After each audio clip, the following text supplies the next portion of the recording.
What if I told you the story you learned about the conquest of England is wrong? The popular belief that the Battle of Hastings was a simple clash between an English king and a Norman duke hides a far more complex and fascinating truth.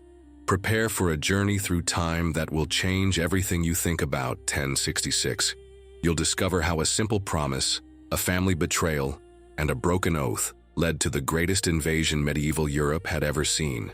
In just 1 year, 3 powerful men, Harold Godwinson, William of Normandy, and the fearsome Viking king Harald Hardrada, fought for the same throne, and in the end, England was transformed forever. Knowledge is its own reward, and here you'll understand not only what happened, but why. If this story surprises you, like this video and subscribe so you don't miss our next narratives. Help spread this knowledge to more people, and to know where you're watching from, comment with your city. What's the next story you'd like us to explore? In the vastness of a blood-soaked battlefield, the air is thick with the shouts of men, the clang of swords, and the dull thud of axes against flesh and bone. England, once a unified kingdom, is now torn apart by a conflict that will define its future.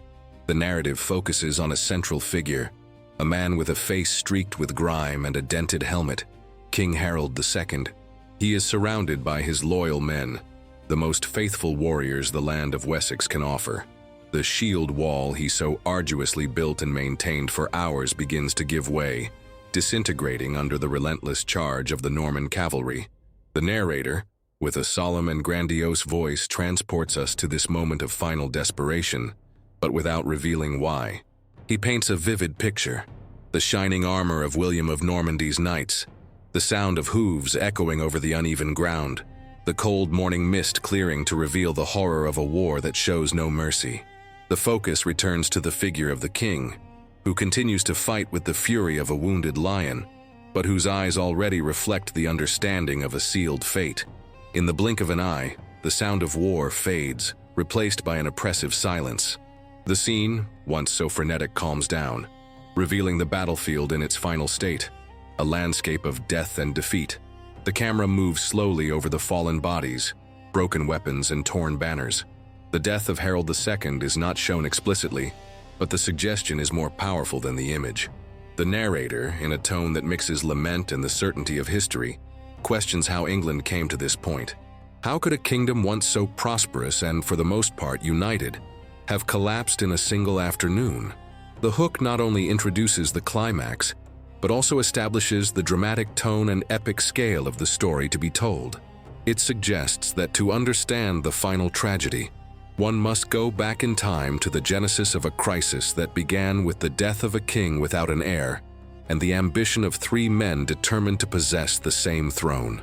Before the storm, 11th century England existed under a deceptive calm.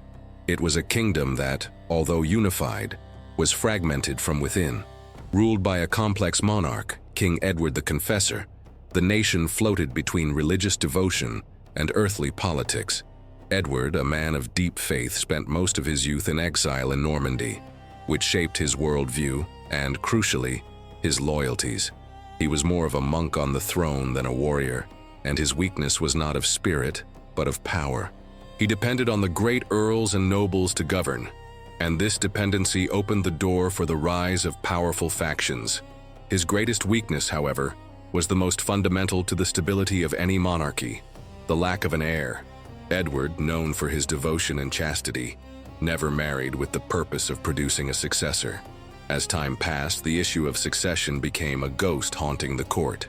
The English nobles, magnates, and clergy watched every move of the king, every symptom of weakness, aware that his death without a clear successor would unleash an unprecedented struggle for power.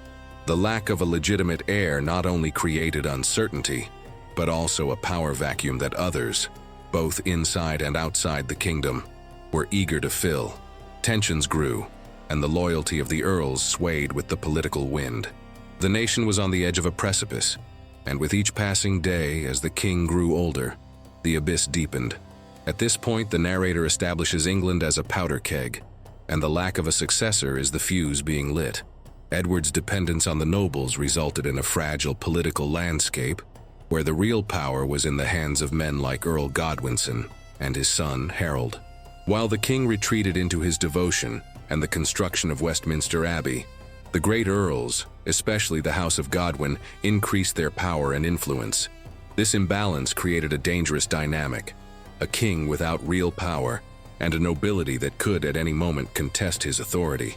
The England of Edward the Confessor was, therefore, a tapestry of alliances and tensions, of whispered promises and secret ambitions, all waiting for a single event that would turn the kingdom upside down. If King Edward was the weak heart of England, the House of Godwin was its muscle and backbone. Led by the charismatic and relentless Earl Godwin of Wessex, the family became the most dominant force in the kingdom.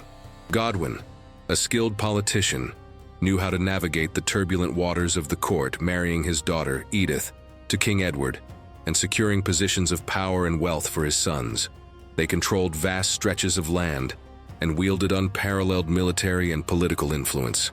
The rise of the Godwinsons was not an accident, but the result of calculated ambition and an ability to consolidate power that was unmatched in England at the time. Godwin and his sons, including Harold, Tostig, and Gurth, were figures whom the other nobles feared and respected.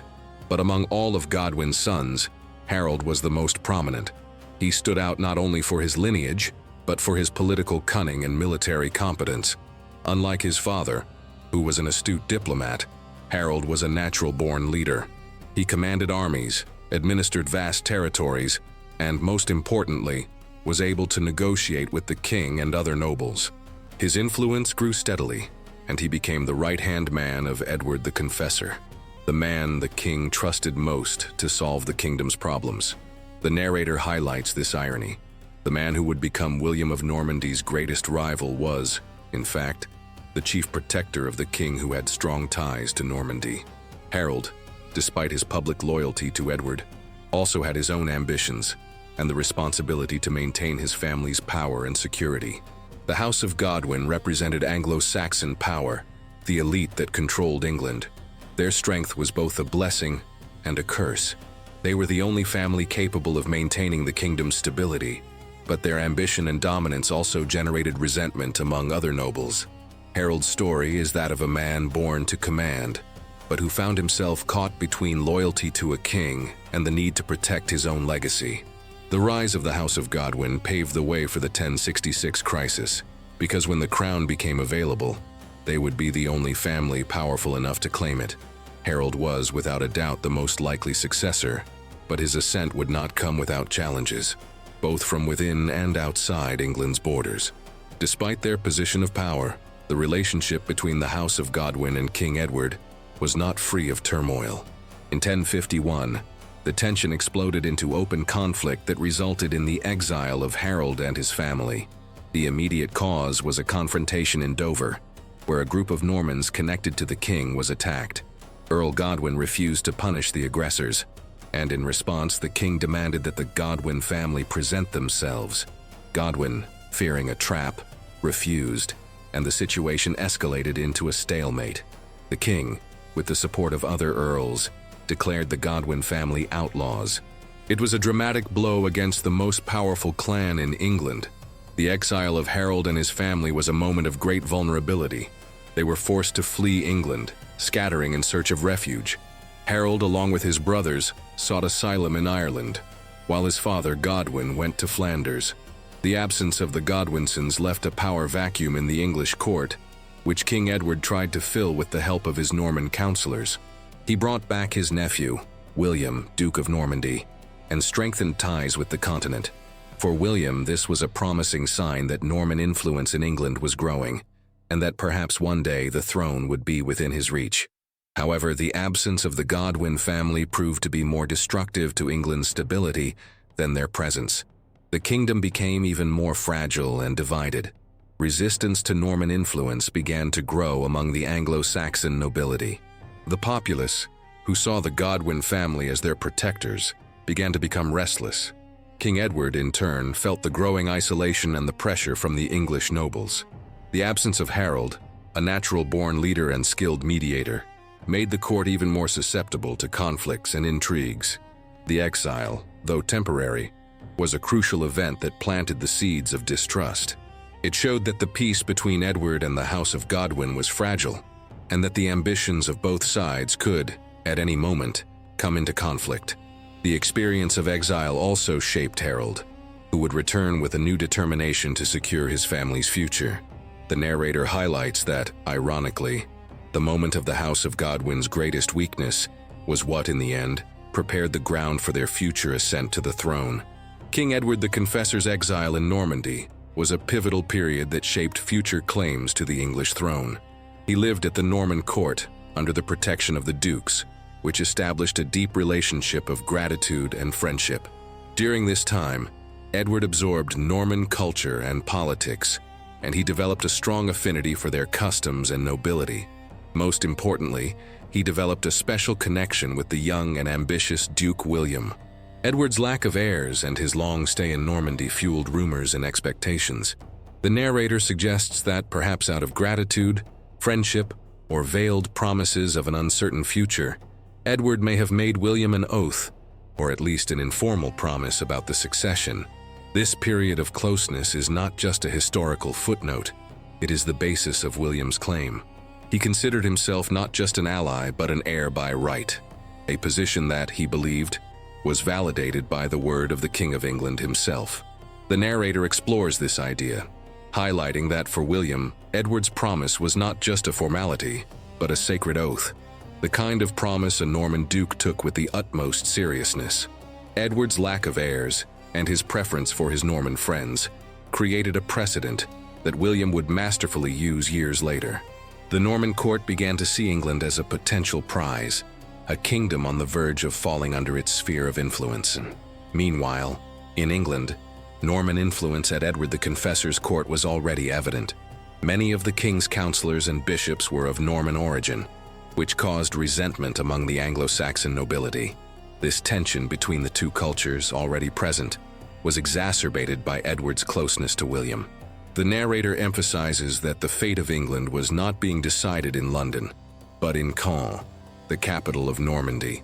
The friendship between the two leaders, though perhaps genuine at first, turned into a bargaining chip, a political tool that would shape the destiny of a kingdom. Edward's exile and his relationship with William show how seemingly small events can have monumental consequences. The vulnerability of a king and the ambition of a duke came together in a story that, years later, would become the justification for one of the greatest invasions in medieval history. One of the most controversial and decisive episodes leading up to the Battle of Hastings is the supposed visit of Harold Godwinson to Normandy around 1064, and the oath he allegedly made to William. Although historians disagree on the exact nature of his journey, the most accepted version is that he was sent by Edward to confirm the promise that William would be the heir. There are, however, other theories.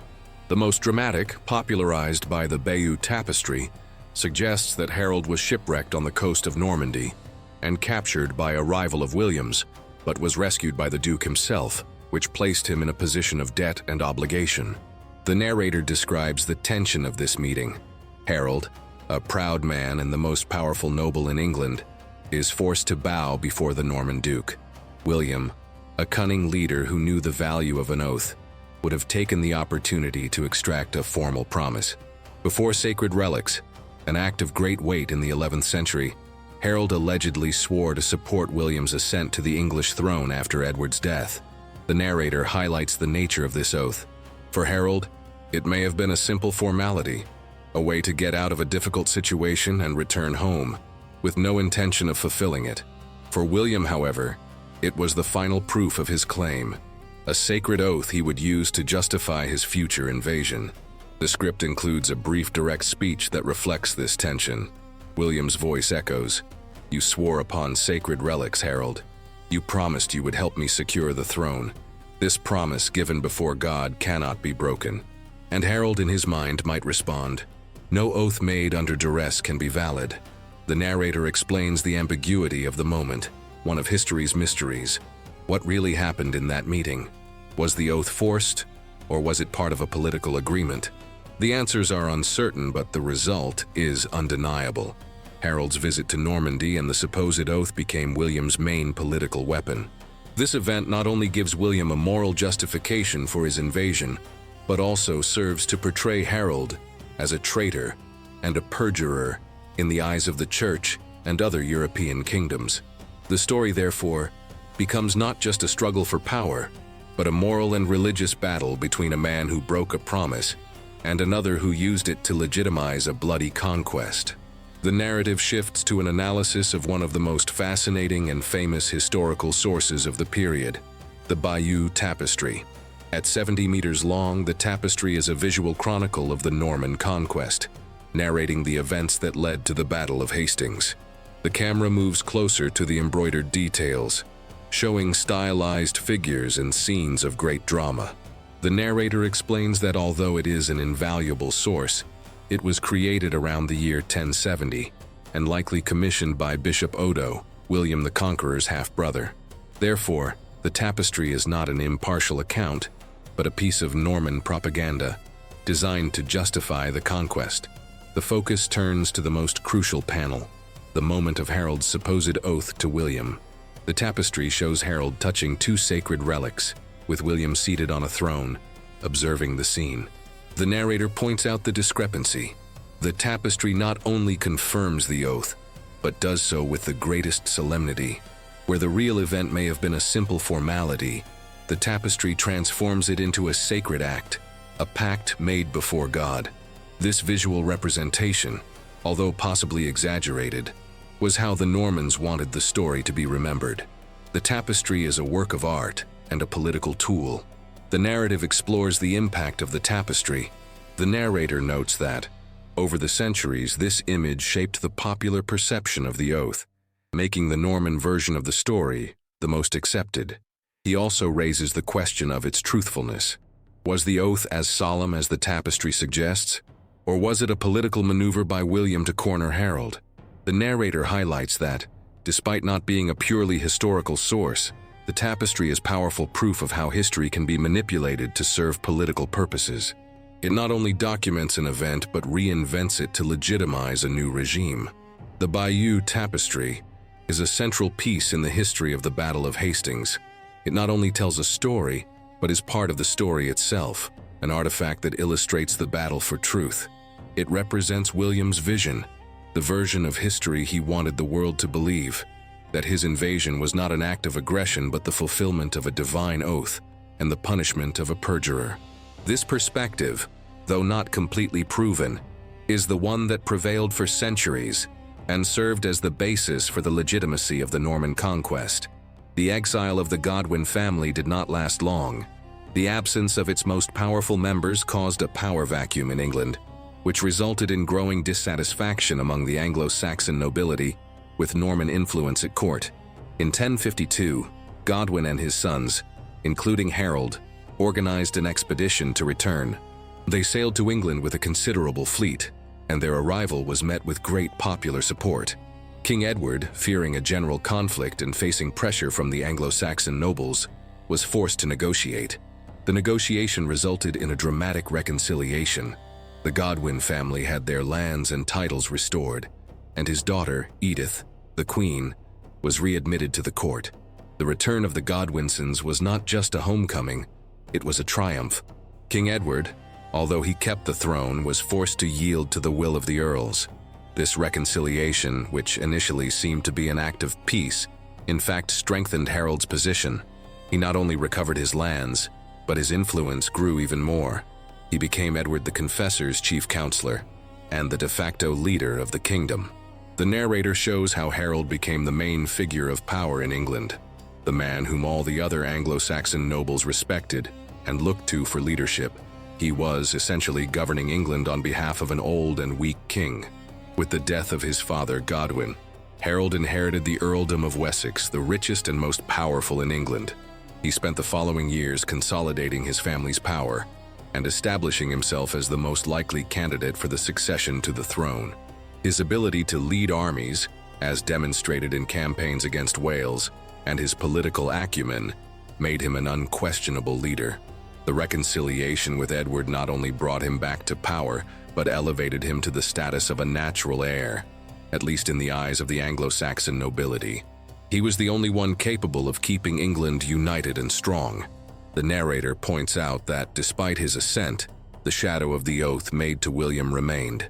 While Harold was consolidating power at home across the English Channel, William did not forget the promise. Harold's reconciliation with the king and his ascent to power were the final acts of a play that was about to have its final act in 1066. Time passed, and the ghost of succession became more and more real. King Edward the Confessor was on his deathbed, his health deteriorating rapidly. The atmosphere at the Westminster court was one of great anxiety and uncertainty. The English nobles gathered in groups, whispering about the future of the kingdom. For them, there was only one viable candidate, the man who had governed England on the king's behalf for years, Harold Godwinson. But the threat was not only internal. Across the English Channel, Duke William of Normandy and King Harald Hardrada of Norway also claimed the throne. The narrator explores the complex dynamic of this moment. The battle for the throne was not an open war, but a war of words, of promises, of threats, and of secret alliances.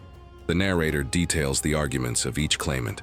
William based his claim on a promise from Edward and Harold's oath, positioning himself as the legitimate heir. Harald Hardrada, the legendary Viking king, based his claim on an ancient agreement with the Danish king Cnut, who had ruled England decades earlier, and Harold Godwinson, the Anglo-Saxon candidate, based his claim on the king's will on his deathbed and the support of the English nobles, who considered him the man most capable of governing. The narrator highlights that each claim was strong in its own way, and that each claimant was ready to fight for his position. The scene moves to Edward's deathbed. He is surrounded by his counselors and his wife, Queen Edith, Harold's sister. The words that came out of his mouth in those last moments were of extreme importance. Did they really name Harold as his successor? The narrator mentions this uncertainty. However, the popular belief and the consensus of the nobility at the time was that yes, Harold had been the king's chosen one. This final moment of Edward the Confessor was not just the end of a life, but the trigger for the crisis that would plunge England into war.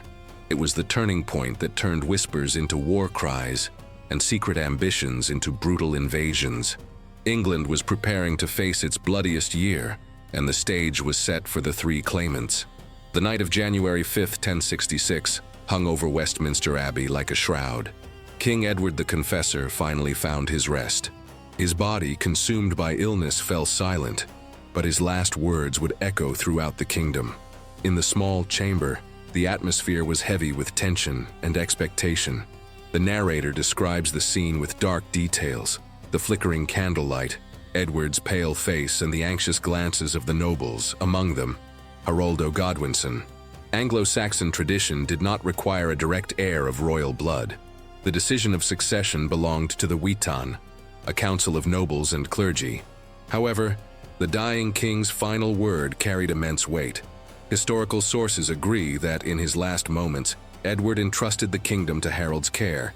He not only named him successor, but also charged him with protecting the queen and the kingdom. "Harold, my son," the king whispered in a weak voice, "I trust you to protect the queen and to govern this kingdom in my name. May God be with you." The declaration, though brief, was all Harold needed. The narrator explores the profound meaning of this moment. It was not an ascent by power, but a coronation by the will of the king and the support of the Witan. The decision was a reflection of the political reality of England. Harold was the most capable man to govern and keep the kingdom united.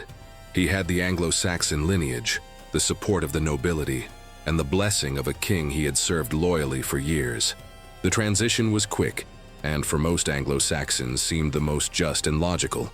Edward's death was not the end of an era, but the beginning of a new one, led by a man who, until then, had governed in another's shadow. The scene ends with the figure of Harold, a man now burdened by the weight of a crown he had never expected to wear. The responsibility of governing a fragile nation, the ambitions of the claimants, and the uncertainties of a year that had barely begun weighed on his shoulders. The death of Edward the Confessor was the first domino to fall, and the cascading events that would follow would transform the history of England forever. And if this story has touched you, like this video, help spread knowledge about one of the most crucial years in history. Subscribe and hit the bell so you don't miss our next narratives. Leave a comment about what story you'd like to see here and what city you're watching from. This helps us understand who our audience is and improve our content. The succession of Harold Godwinson to the throne was not a celebration but a race against time. The body of King Edward the Confessor still lay in its freshly prepared tomb at Westminster Abbey, the grand church he himself had built, when Harold was crowned. The haste was crucial. The narrator explains that the nobles and Harold himself knew that the death of Edward the Confessor would initiate a period of great instability. The legitimacy of the coronation had to be established quickly, before the other claimants could act. On the same day as the funeral, January 6, 1066, Harold was acclaimed king by the Witan, the Council of Nobles and Clergy. The decision, though legitimate by Anglo-Saxon law, was an act of political urgency. The coronation ceremony was a solemn but rushed event. Harold was anointed with sacred oils and crowned King of England. He was not a king of royal blood, but a king chosen by merit and necessity. The crown was not just a symbol of power, but a burden. Harold had the task of defending the kingdom from external threats and maintaining the loyalty of the internal earls, who, although they had supported him, could change sides. The rushed coronation was a message to the world.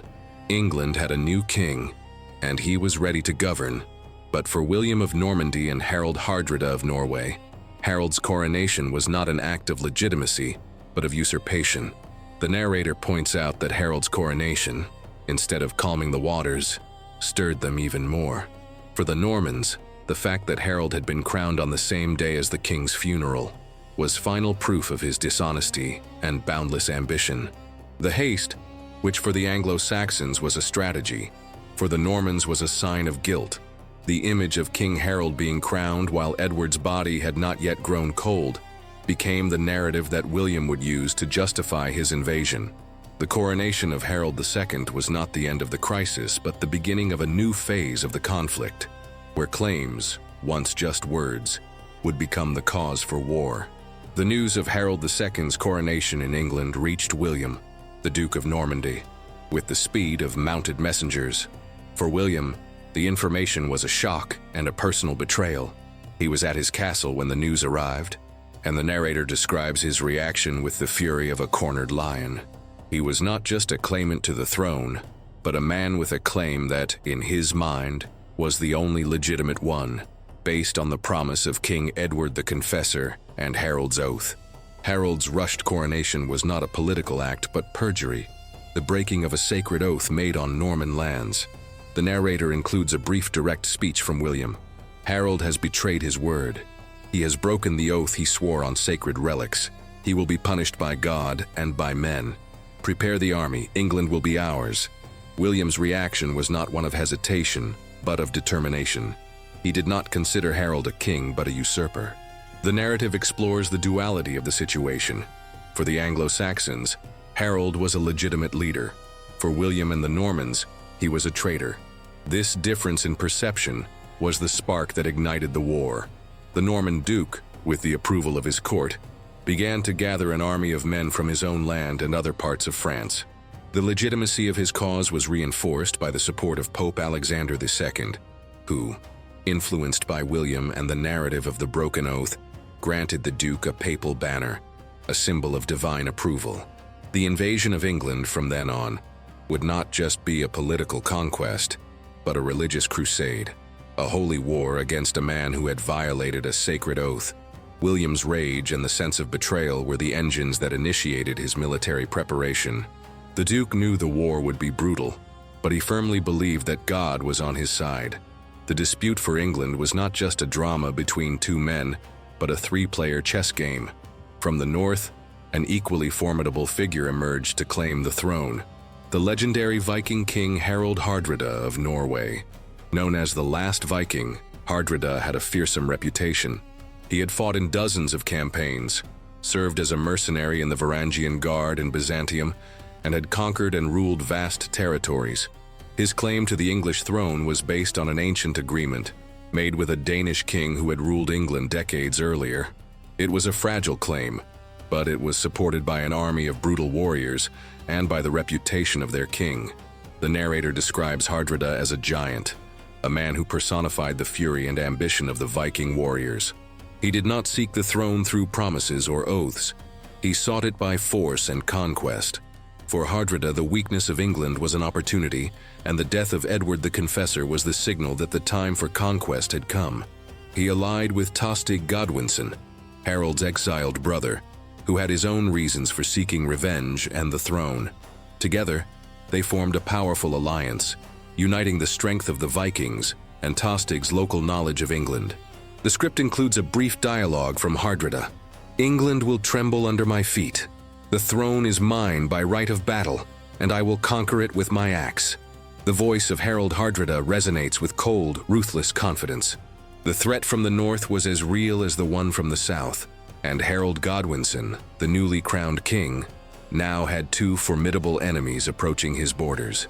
The struggle for the throne was not just about power, but about the survival of a kingdom. Hardrada's claim, though based on a fragile lineage, was reinforced by a brutal military force and a history of ruthless victories. The tragedy of the year 1066 is deepened by a family conflict, the rivalry between King Harold II and his brother, Tostig Godwinson. Tostig was the older and more volatile brother, and he was exiled from England in 1065 after a rebellion in his earldom of Northumbria, which the people considered him a tyrant. Harold, to maintain the kingdom's stability, supported the decision to exile Tostig, a decision his brother never forgave. The narrator explains that Tostig's exile was the fuse for his revenge. He felt betrayed by his own blood, and his quest for power and revenge led him to ally with England's greatest enemy, Harold Hardrada. The alliance between Tostig and Hardrada was a pact with the devil, driven by a thirst for vengeance. Tostig, with his intimate knowledge of England's defenses and weaknesses, became Hardrada's most valuable counselor. He knew where the defenses were weakest, which nobles could be bribed, and what the best route for the invasion was. For Hardrada, Tostig was the key to conquering England. For Tostig, the brutal force of the Viking army was the tool to overthrow his brother and take what he believed was his by right. The narrative at this point gains a personal and dramatic layer. The struggle for the throne is no longer just a political fight, but a conflict between brothers, with resentment and betrayal as driving forces. Tostig was the first to try to invade England, but his initial attempt was thwarted. However, he did not give up. He joined Harold Hardrada, reinforcing the alliance. The narrator describes the irony of the situation. While Harold Godwinson was preparing to face the Norman threat in the south, he was unaware of his own brother's conspiracy in the north, a conflict that would consume his energies and his army at a crucial moment. Tostig's betrayal was the seed that planted Harold's defeat, as it forced the king to divide his forces and fight on two fronts, thousands of miles apart. While events unfolded in England and Norway, the center of the action moved to the camp of William the Conqueror in Normandy. The Duke knew that his invasion would not be an easy task. England was a strong kingdom, and Harold was an experienced warrior. To succeed, William needed a massive army, a force that could crush the Anglo-Saxon resistance. The narrator describes the camp as a city of tents, a center of unprecedented military activity.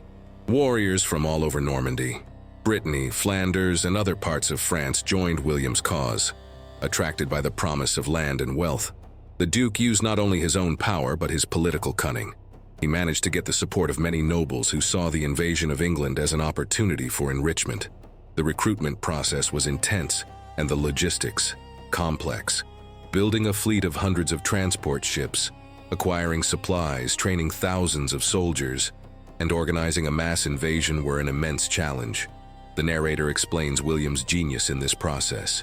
He not only recruited but also organized an army that was an efficient war machine. The Norman cavalry was his greatest weapon, an elite force that was terrifying to the Anglo-Saxon infantry, who fought on foot. William's strategy was clear: use his superiority in cavalry and his tactical discipline to break Harold's shield wall. The script includes a brief direct speech from one of the Norman captains. "The Duke promised us land and wealth. England is a rich land, and Harold's perjury has given us the justification to take it." This crusading mentality and the promise of material reward were what motivated many of William's soldiers.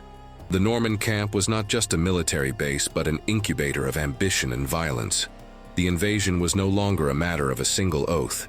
It was about power, wealth, and the ambition of a duke who was willing to risk everything to be a king. England's fate was being sealed on the beaches of Normandy, with the construction of each ship and the preparation of each warrior. While William was still preparing his fleet in Normandy, the first blow against Harold Godwinson came from the north, with the arrival of an impressive Viking armada. The narrator describes the scene with a mixture of terror and grandeur. Hundreds of Viking ships with their linen sails and dragon heads carved on the bow, emerging from the mist of the North Sea. The sound of the oars echoed, and the sight of the armada was enough to terrorize the inhabitants of the coast. At the head of the fleet were the imposing Harald Hardrada and the resentful Tostig Godwinson. The invasion from the north was not a complete surprise, but its scale and brutality were. The alliance between the legendary Viking king and Harold's traitorous brother was a recipe for disaster. The narrator points out the irony of the situation. Harold Godwinson had spent months preparing for an invasion from the south, but the real and immediate threat came from the north. The Viking invasion was not just an act of war, it was a personal punishment for Harold, orchestrated by his own brother. Tostig, with his knowledge of the English defenses, guided Hardrada to the best route, avoiding the coastal defenses and allowing the Vikings to disembark with relative ease. The attack came as a shock, and the first phase of the Battle of 1066 began in the north, away from William's eyes. The script includes a brief dialogue between Tostig and Hardrada. Tostig, with a smile of revenge, says, "My brother does not expect us here. He is preparing for a war elsewhere. England is ours for the taking." And Hardrada, in his deep voice, replies, "Revenge is a dish best served cold, and I am a man who is very hungry." The alliance, driven by ambition and resentment, was a formidable force. The landing of the Vikings was the first step in a campaign that, they believed, would culminate in Hardrada's coronation in London and the death of Harold Godwinson. The narrator ends the topic with a note of suspense, showing that the first great battle of 1066 was about to begin, and the fate of England depended on how Harold would react to this double threat. After the landing, the Viking invasion advanced rapidly. Their destination was the city of York, the heart of Northumbria, and the main center of power in northern England. The defense of York was led by two northern earls, the brothers Edwin and Morcar. Although they were competent leaders, their force was no match for the brutality and experience of Harald Hardrada's army and the tactical knowledge of Tostig Godwinson. The two armies met on the outskirts of Fulford, and the battle that followed was bloody and decisive. The narrator describes the Battle of Fulford as a demonstration of Viking superiority. Hardrada's tactics were relentless, and his warriors, hardened by years of battle, crushed the Anglo-Saxon resistance. The victory at Fulford was an overwhelming triumph. The Anglo-Saxon army was annihilated, and the Earls Edwin and Morcar were forced to surrender. The city of York opened its gates to the invaders. For Hardrada, the victory was not just a military conquest, but a sign that his claim to the throne was legitimate. For Tostig, the victory at Fulford was the first step in his revenge against his brother. The narrator highlights the human side of the battle, the destruction, the death, the despair of a people who, for years, had not been threatened by an invasion of such a scale. Hardrada and Tostig's victory consolidated their temporary dominance over northern England and placed them just a few days' march from becoming an unstoppable force.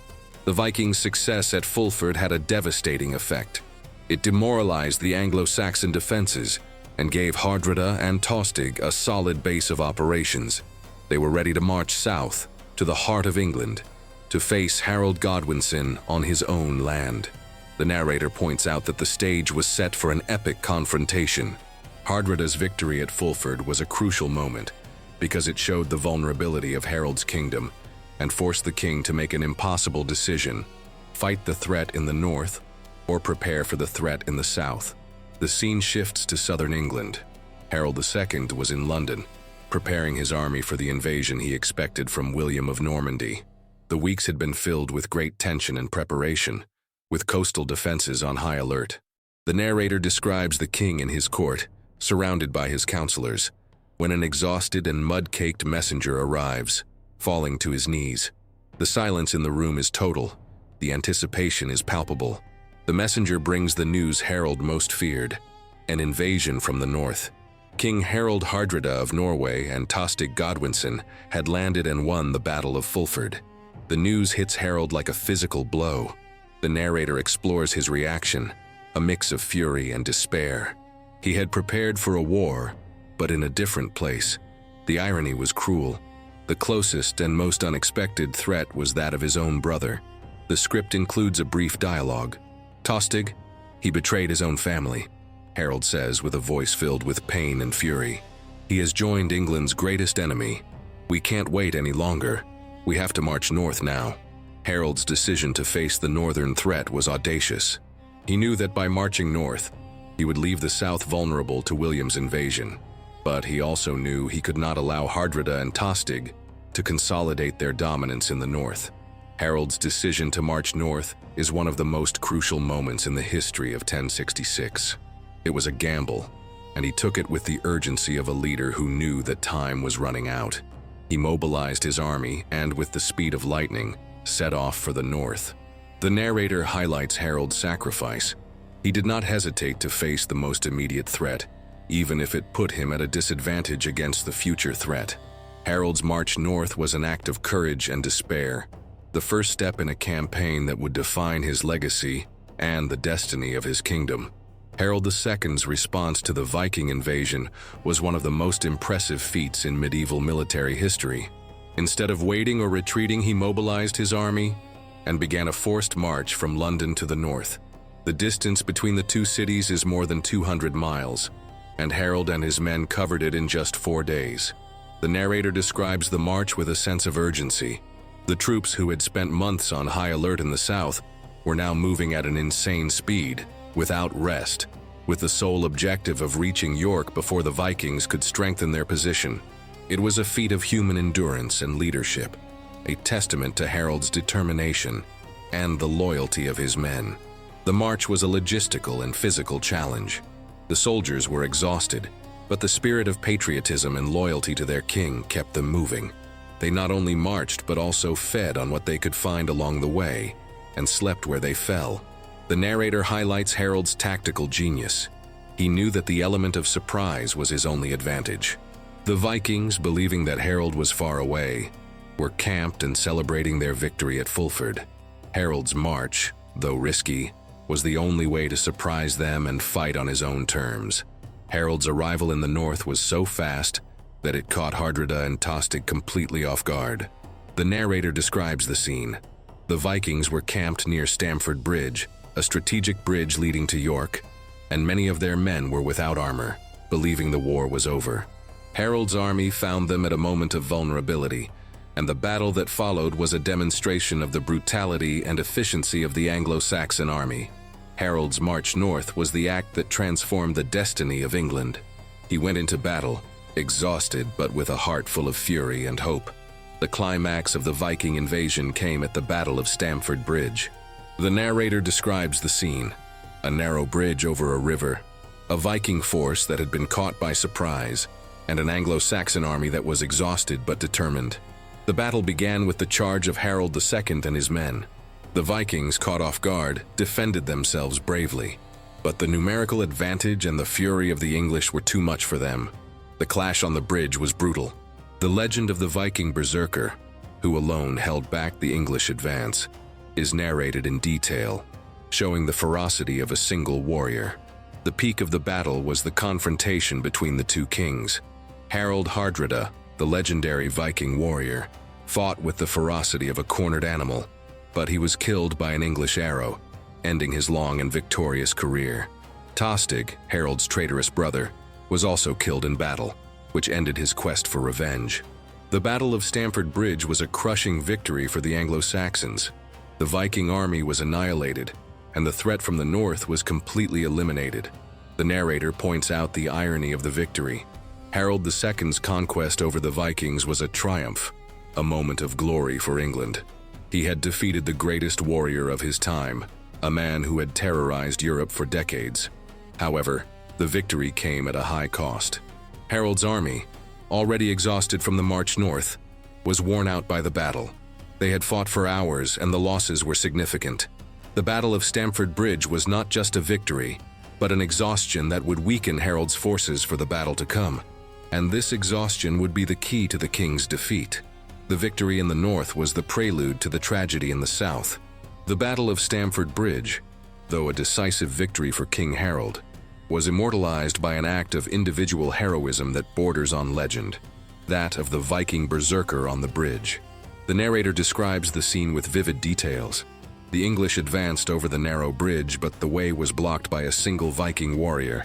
He was a giant, with a two-edged battle axe, and his fury was legendary. Alone, he held back the advance of hundreds of English soldiers. The sound of his axe echoed, and the sight of his body, covered in scars, was enough to terrify his opponents. He had become the personification of the Viking fighting spirit, a man who fought not for victory, but for the glory of death in battle.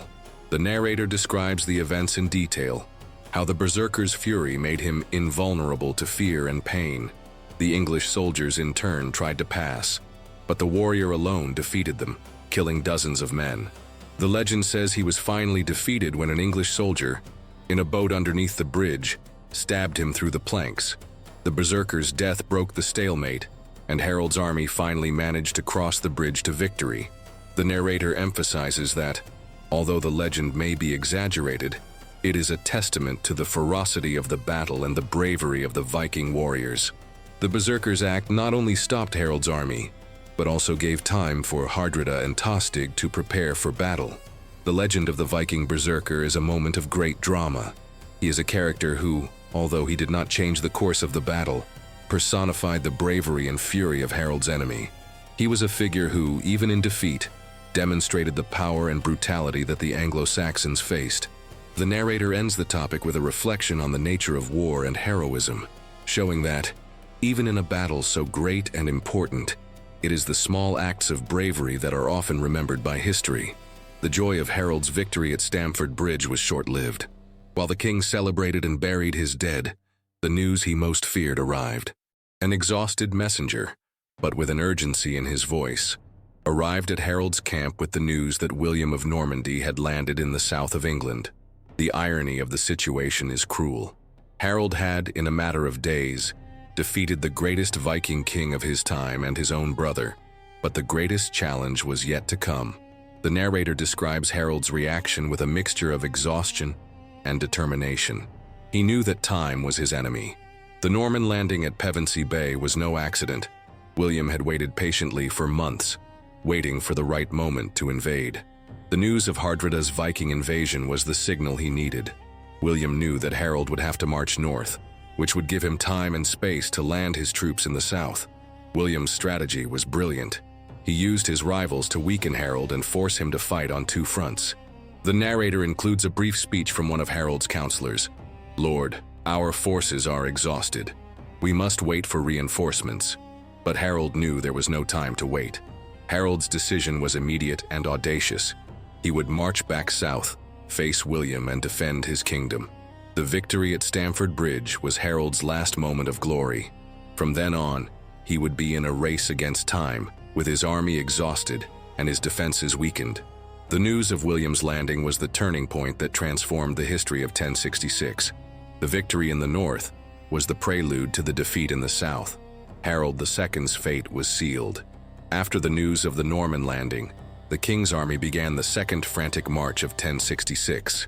This time, the journey was south, back to London, and finally to the coast of Sussex, where William of Normandy awaited him. The narrator describes the march with a sense of desperation and urgency. The soldiers, who had fought bravely at Stamford Bridge and marched for hundreds of miles, now found themselves in a new race against time. The physical and mental fatigue was overwhelming. Many men, exhausted, abandoned the march, which weakened Harold's army. The script includes a brief dialogue between Harold and his brother, Gurth. "Gurth, our men are exhausted. We should wait for reinforcements in London." But Harold replies with determination, "We cannot wait. Every day that passes, William consolidates his position. I am the king, and it is my duty to defend the kingdom." Harold's decision to march immediately south was audacious, and, for many historians, was the fatal mistake that led to his defeat. He did not give his men the time they needed to recover. and he did not wait for reinforcements. He was in a race against time, and he lost it. Harold's march south was a testament to his leadership and his fighting spirit, but it was also a demonstration of his vulnerability. He was fighting against an enemy who was in a much stronger position. William, with his well-rested and well-supplied army, was ready for battle. Harold, with his army tired and without time to recover, was marching to his own ruin. Harold's second march south was not just a military movement, but the final act of a leader who, exhausted and pressured by time, made a strategic mistake that would cost him his throne and his life. The narrative returns to the camp of William of Normandy, who had set up near Hastings. The Duke knew that the key to his victory was not brute force, but strategy. The narrator describes the camp as a center of calm and methodical preparation. Unlike Harold's army, which was in a race against time, the Norman army was rested and well supplied. They had landed without opposition, built a makeshift fortress, and prepared for battle. William was aware of the tactical superiority of his army and the exhaustion of Harold's army. William spent the days following the landing training his troops and preparing for battle. The Norman cavalry was his main weapon, and he trained it to fight in cohesive and disciplined formations. The narrator describes the training, discipline, and confidence that permeated the Norman camp. William knew that victory would depend on his army's ability to break the Anglo-Saxon shield wall, Harold's main defensive tactic. He was in no hurry. He knew that time was on his side. The script includes a brief speech from William to his captains. "My lords, God is with us. The enemy is exhausted, and the victory is ours by right. Let us march to the battlefield and show them that an oath cannot be broken with impunity." William's speech, which mixed belief in his divine right and the certainty of victory, was a motivating force for his men. The Norman camp was not only a center of military preparation, but also a center of propaganda, where the army's morale was kept high and the cause of the invasion was legitimized. William's preparation for the battle was a demonstration of his tactical genius. He knew that victory was not just a matter of strength, but of patience and strategy. After the exhausting march, Harold II arrived at the battlefield. The location chosen for the confrontation was a hill, a strategic point that offered a crucial defensive advantage. The narrator describes the scene with a mixture of exhaustion and determination. The English army, although tired and numerically inferior, was preparing for the final battle. Harold's main tactic was the shield wall, a defensive formation that consisted of a line of soldiers, with their shields overlapping, forming an almost impenetrable barrier. The shield wall was Harold's only chance to defeat the Norman cavalry. The narrator explores Harold's preparations. He knew the battle would be long and bloody. His men, although exhausted, were experienced and patriotic warriors.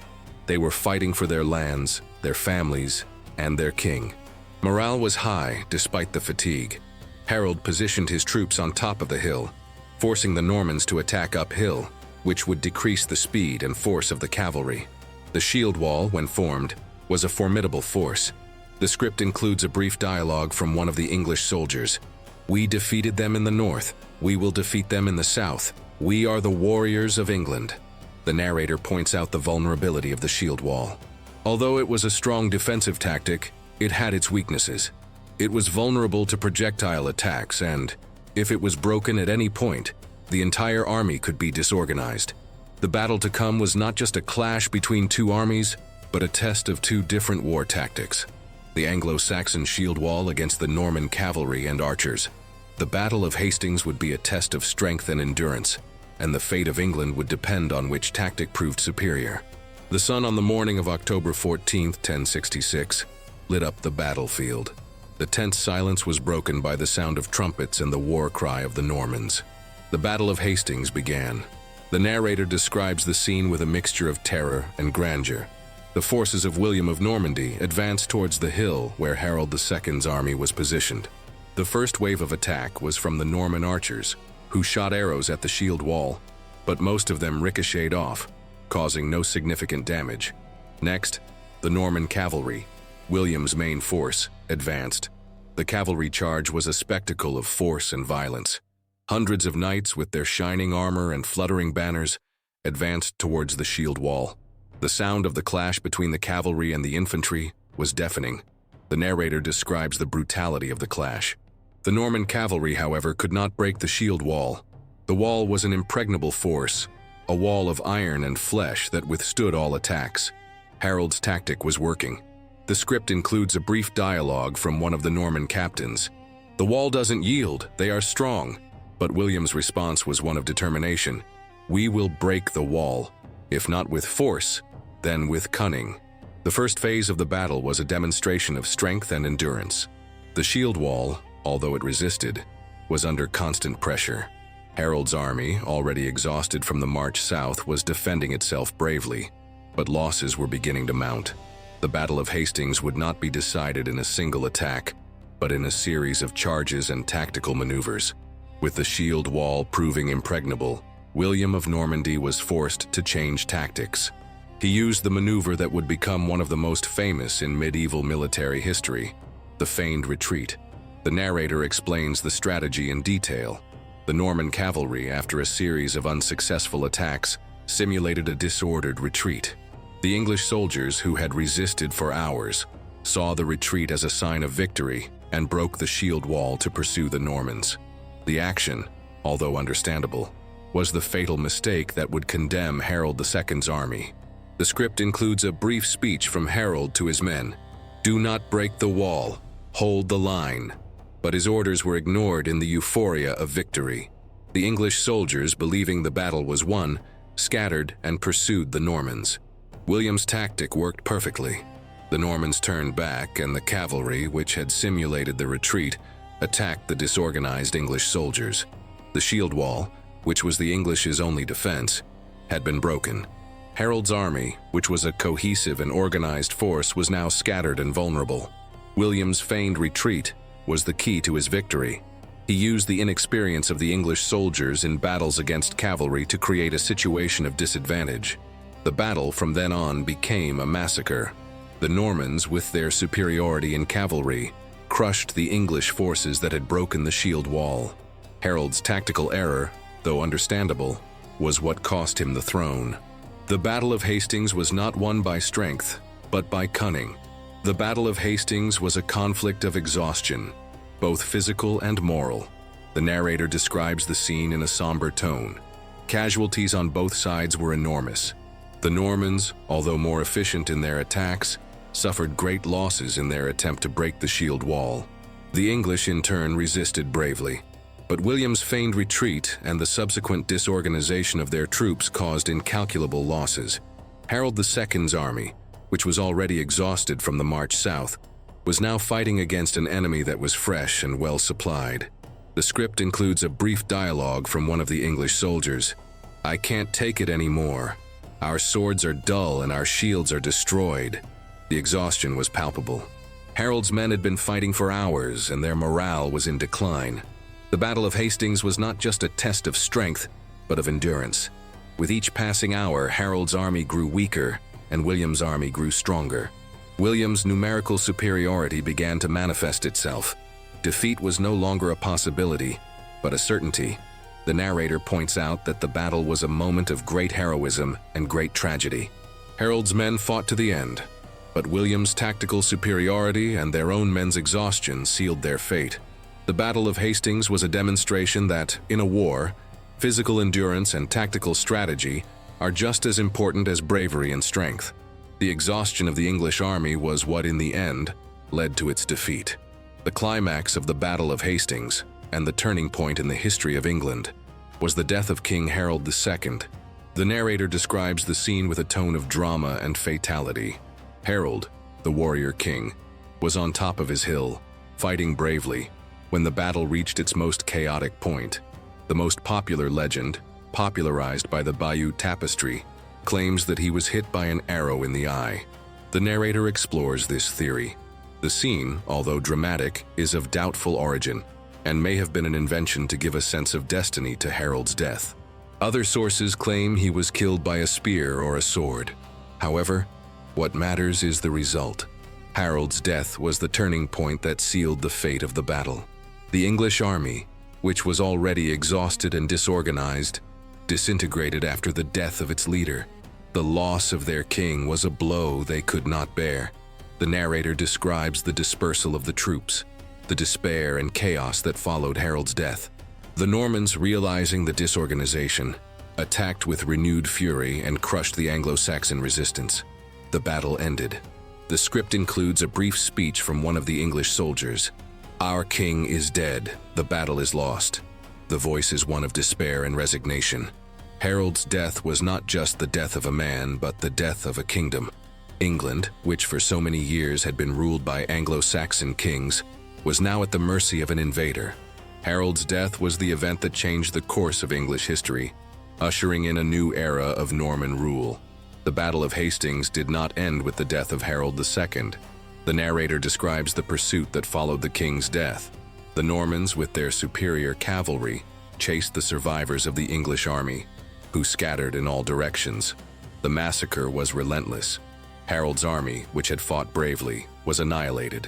The battlefield became a cemetery, and the smell of blood and death hung in the air. William of Normandy's victory was total and decisive.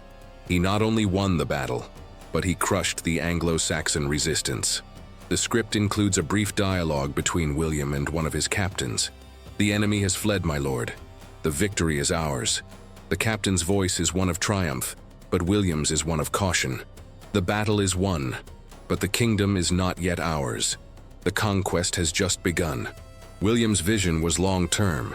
He knew that the victory at Hastings was only the first step toward the complete subjugation of England. The pursuit of the survivors was a demonstration of strength and power, a message to the rest of the kingdom that resistance would be futile.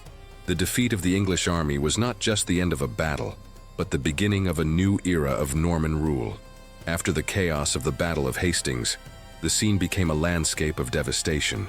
William's victory was absolute, but the search for Harold II's body was an act of symbolic and political importance. The narrator describes the scene: the Normans scouring the battlefield, looking for the fallen king's body among the thousands of dead. Harold was a charismatic leader, and his death had to be confirmed so that the kingdom could accept the new order. Harold's body, however, was disfigured and unrecognizable. Legend has it that the task of identifying him fell to his wife, Edith the Fair, who recognized the intimate marks on his body. The identification of Harold's body was not just an act of mourning, but an act of great political significance.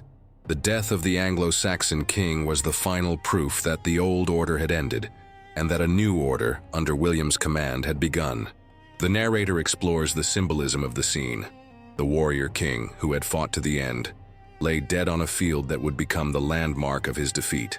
Harold's fate became a lament for the English people, and the final justification for William's conquest.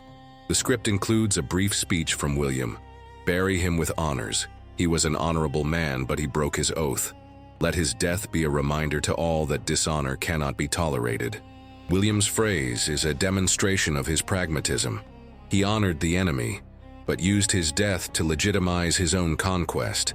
The post-battle scene was a moment of transition, where old Anglo-Saxon England became new Norman England, and Harold's death was the turning point that sealed that change.